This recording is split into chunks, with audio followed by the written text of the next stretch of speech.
Domestic violence, a subject all too common for many. Also too common is violence against pets as well as the pet owner. A subject being brought to you by Pet News USA advocate, Pawsitive Personals, and Dr. Mark, animal advocate, author and journalist, rescuer and former deputy sheriff. Did you know that many domestic violence survivors stay in dangerous situations because they fear for their pets? Imagine having to choose between your safety and leaving your pet behind. Happens all too often.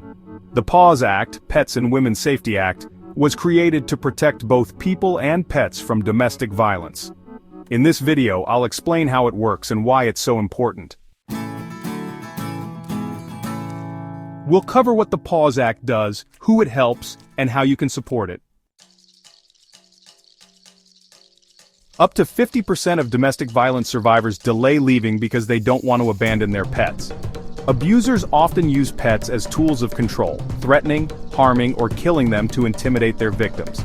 Most domestic violence shelters do not allow pets. This puts survivors in a terrible position.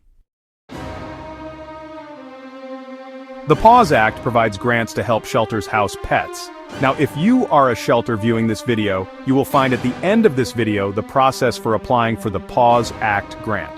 Dr. Mark, who is the creator of this video, would ask our viewers at this time to please comment below on this video if you found it helpful. It would be greatly appreciated. Now let's continue with our video, or partner with animal shelters. Now, pets can be included in restraining orders, making it illegal for abusers to harm or take them. Abusers who cross state lines to harm pets in a domestic violence situation face federal charges. By ensuring survivors don't have to choose between their safety and their pets, more people can escape abuse. Imagine being trapped in an abusive situation, not just fearing for yourself, but also for your pet.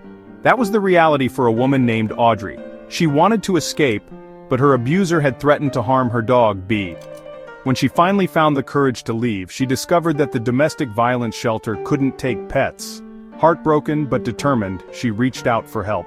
Thanks to a grant program, Bee was placed in a safe animal shelter while Audrey stayed at a domestic violence shelter. This gave her the chance to rebuild her life, knowing that Bee was safe.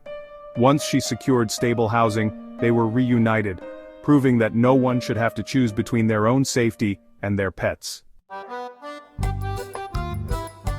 This story highlights the critical role that supportive services and grants play in enabling survivors to protect their pets while escaping abusive situations.